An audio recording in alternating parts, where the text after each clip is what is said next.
Good evening and welcome to the Standing Resolution, the show where we take the questions civilization has somehow failed to settle and finally give them the floor they deserve.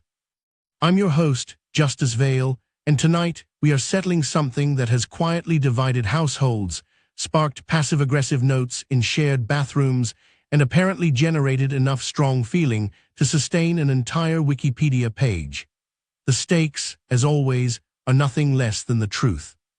Tonight's resolution: toilet paper should hang over, not under.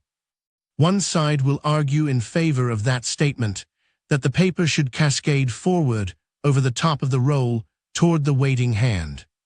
The other side will argue against it, that hanging under is not merely acceptable but preferable, and that the over camp has had its way for far too long. Now a word of fairness before we begin. Each debater tonight was assigned their position. They did not choose it. So whatever passion you hear in the arguments ahead, remember that we are testing the ideas, not the people. A good debater defends what they're given, and a great one makes you forget they were given it at all. We'll hear opening statements. Let me tell you something about how I usually operate. I come to these questions with a historian's suspicion of confident claims. I look for the hidden costs, the overlooked failure modes, the people who end up holding the bill when a seemingly obvious idea turns out not to be so obvious. And then sometimes I do that work and I arrive somewhere unexpected. I arrive at the over position. Here's the thing about hanging toilet paper over the top: it is not a preference. It is a solution to a specific, recurring, small-scale human problem, and it solves that problem reliably. When the paper hangs over, the free end presents itself. It is visible, it is findable in the dark. You reach, you find it, you tear, you move on with your life. The transaction is complete. Now consider what happens when the paper hangs under. The free end retreats toward the wall. It hides. In a dim bathroom, you are now conducting a search operation. You are spinning the roll, dragging your fingers along the back of it, occasionally sending the whole thing skittering across the floor. This is not a catastrophe, but it is a small, unnecessary tax on a moment that asks nothing of us except completion. My opponent just made a very tidy case, and I want to give it genuine credit before I dismantle it. He described the over position as a solution to a problem. I'd like to suggest that he has defined the problem incorrectly, and when you redefine the problem correctly, the under position wins on first principles. Here is the actual problem a toilet paper holder exists to solve. It must dispense paper reliably, consistently, and without creating new complications. That is the whole job, and the under configuration does that job with one crucial advantage that over simply cannot match: control. When the paper hangs under, the roll hugs the wall. The physics of that arrangement mean that a single tug produces a clean, measured length of paper. The resistance is natural and predictable. Now hang it over, and what do you have? A roll that swings freely away from the wall with every pull. You intended 2 squares, you got 6. The end is now flapping somewhere behind the fixture, and you are doing exactly the kind of searching my opponent wanted to spare you from. He solved the problem at the start and recreated it at the finish. There's also the household with cats, or toddlers, or... Both sides have made their opening moves, and I have to say, we came here to settle a bathroom dispute, and somehow ended up in a philosophy seminar about friction, physics, and the nature of problems. Don't go anywhere. When we come back, Mordecai and Holly's get to respond to exactly what they just heard, and things are about to get personal.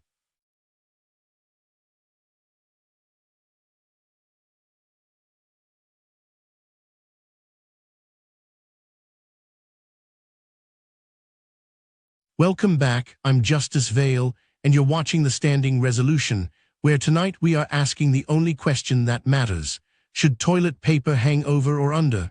Both sides have made their opening case, and now it's time for them to answer each other directly. Rebuttals, let's go. Holly's made 2 arguments. Let me take them in order because I think both of them dissolve under a little pressure. The control argument first. The claim is that under gives you a more measured, predictable pull because the wall provides resistance. But think about what that actually requires. It requires the roll to be pressed close enough to the wall to create meaningful friction. In practice, toilet paper holders vary enormously. The gap between roll and wall is not standardized. In many bathrooms, the under-configuration provides no more friction than over does, and in some it provides less because the paper has to curve back around before it reaches you, and that path is less clean, not more. The physics sound elegant in the abstract. In the actual bathroom, they are not reliable. Now the cat and toddler argument. I want to be fair here. This is a real phenomenon. Cats do unspooling damage, but notice what the argument is actually saying. It is saying that we should design the experience for the most disruptive possible user rather than for the ordinary one. That is a strange principle to live by. We do not design door handles for toddlers who might swing on them. We do know. Mordecai just told you that the cat and toddler argument is designing for the disruptive user rather than the ordinary one. But I want to flip that around, because I think he has it exactly backwards. The ordinary user is not a laboratory subject pulling exactly 2 squares in a well-lit room with a standardized fixture. The ordinary user is half awake at 2 in the morning, or rushing before work, or managing a child on their hip. The ordinary user is the full, messy, distracted human being. Designing for that person is not a concession to chaos. It is just honest engineering. Now on the friction point, he says the gap between roll and wall is not standardized, so you cannot count on under providing meaningful resistance. Fair enough, but notice what he just gave away. If the gap is inconsistent, then over is equally at the mercy of that variation.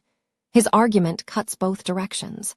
He cannot use fixture variability to undermine my physics and then quietly assume his physics are immune to the same objection. And here is the thing he still has not answered. When over goes wrong, it goes dramatically wrong.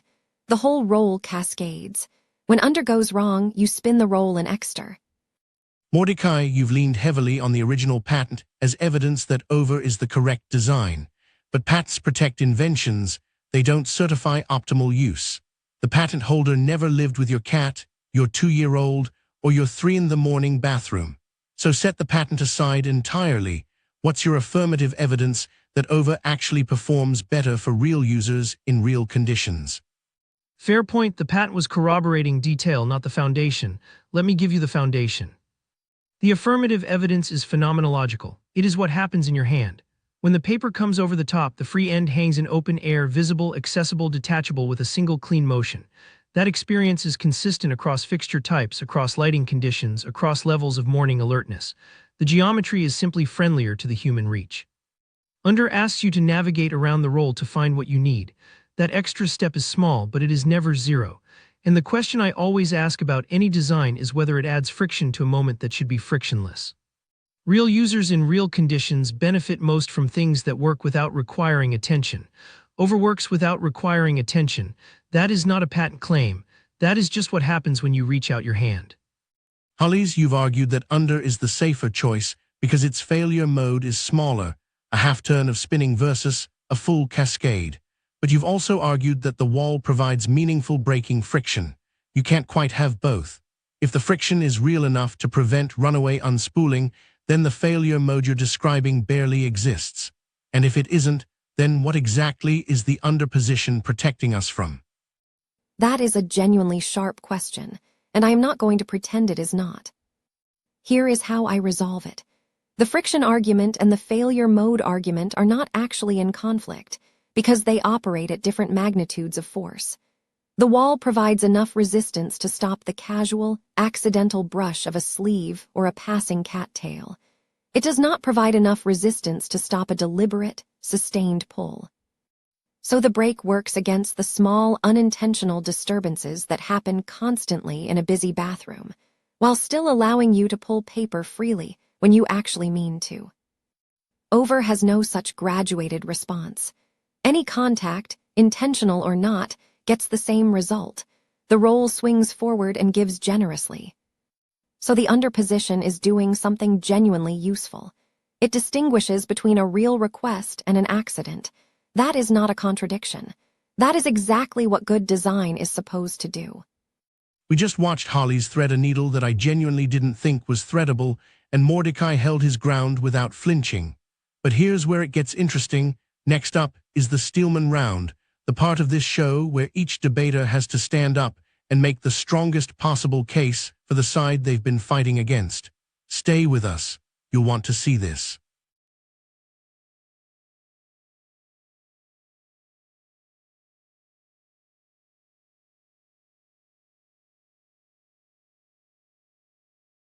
Welcome back to the Standing Resolution. I'm Justice Vale, and we are still very much in the toilet paper wars. What comes next is the part of the show that separates the debaters from the true believers, the Steelman round, where each side has to argue sincerely and skillfully for the position they've been fighting against. Here is the honest best case for under, and I want to give it the weight it deserves before I explain why it does not ultimately move me. The strongest thing Holly said tonight was not about cats, it was about the nature of the ordinary user. The argument stated at its best is this: any design that performs well under ideal conditions but degrades under distraction, fatigue, or chaos is not actually a good design. It is a fair-weather design. The bathroom at 2 in the morning, the bathroom in a house with small children, the bathroom in a busy office where nobody is being careful about anything, that is where your design gets tested. And the under-configuration in those conditions introduces a natural governor. It slows the unintended pull. It does not reward carelessness with a pile of paper on the floor. That is a serious engineering principle, designed for the worst likely case, not the best, and I respect it. Here is why I still land where I land. That principle is sound when the worst likely case is genuinely likely and when the cost of designing for it is low. But the cost of designing for the distracted, the careless, and the feline is paid by every ordinary user on. Let me do this honestly, because the overposition deserves a real hearing before I explain why it still falls short. The strongest case for over is not about cats or patents or friction. It is about the fundamental purpose of a design object, which is to disappear. The best tools are the ones you never notice because they simply work. And over, at its best, does exactly that. The end of the paper presents itself to your hand without any searching, without any spinning, without any negotiation. You reach, you find, you tear. The interaction is complete before your brain has fully registered that it happened. That is genuinely elegant. That is design doing its job so well that the job becomes invisible.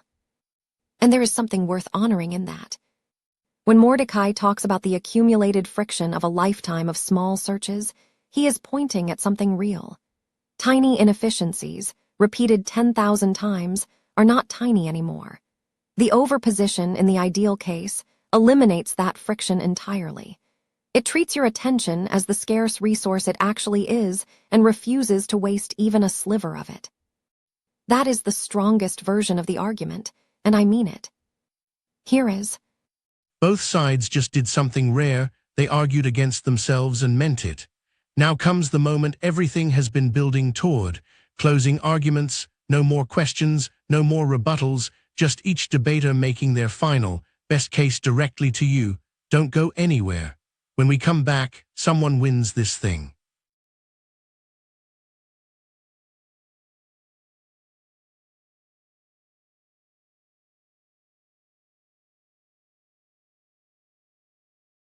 Welcome back to the Standing Resolution. We've had patents, physics, cats, and two debaters who just argued brilliantly against everything they believe. Now there's nothing left but the truth. Closing arguments are next, and after tonight, you will never look at a toilet paper holder the same way again. Here is what tonight has actually been about. Holly's made a thoughtful, good faith case for under, and I gave it the Steelman it deserved. But when you strip away the cats in the edge cases and the 2 in the morning hypotheticals, what you are left with is this: one configuration presents the paper to you and one makes you go looking for it. That is the whole question. Everything else is decoration. Good design does not ask you to adapt to it. It adapts to you. Over does that. It meets your hand where your hand naturally goes, in the direction your hand naturally travels, in the light you actually have. Under asks you to work around the geometry of the roll itself. That is a small ask, yes, but it is an ask that was never necessary. Holly's called consistency worth more than elegance. I agree completely, and over is both. It is consistently accessible, consistently findable, consistently finished in the time it takes to reach your hand forward once. We have spent an entire evening debating a question that the design itself already answered. The paper comes over the top, the end hangs free, and you are done. The best solutions are the ones you never have to think about again. Mordecai just said the best solutions are the ones you never have to think about again. I could not agree more. And that is precisely why I am asking you to think, one final time, about what you actually want from a bathroom. You want something that works, not something that works beautifully in the easy moments and then punishes you in the hard ones. Not something elegant in theory that sends paper cascading across the floor the moment real life shows up. You want something that holds. Underholds. Underabsorbs the accidental brush, the distracted grab, the curious cat, the exploratory toddler, the half-awake reach at 2 in the morning. It does not promise you the perfect transaction. It promises you that the imperfect transaction still ends fine. And in a world made of imperfect transactions, that promise is worth everything. Mordecai asked you to trust that the ordinary moment is the only moment that matters. I am asking you to remember that the ordinary moment and the difficult moment are the same moment, just on different nights. Design that only works when you deserve it is not good design. Design that works because you are human, in all the ways humans actually are, th. And that, ladies and gentlemen, is how you spend 20 minutes on a question you thought you'd already answered. Mordecai Quill argued that good design meets your hand where it naturally goes, that over presents the paper and under makes you hunt for it, and that a lifetime of small frictions adds up to something real. Hollis Vega argued that real bathrooms are full of real chaos, that consistency under pressure is worth more than elegance under ideal conditions, and that under doesn't ask you to be your best self, it takes you as you are. Both of them meant it, both of them were good. Neither of them is walking out of here with my verdict, because that verdict belongs to you. So here is what I need you to do. Go to Paxelle.tv, cast your vote on tonight's resolution, and while you're there, tell us what you want us to settle next. Every vote shapes the next episode, and trust me, we have a list of unresolved questions that would make a philosopher weep. One thing before you go, the standing resolution is entertainment, and the debaters you heard tonight are AI personas. Their positions were assigned to them, not chosen. What they did with those positions, that part was R.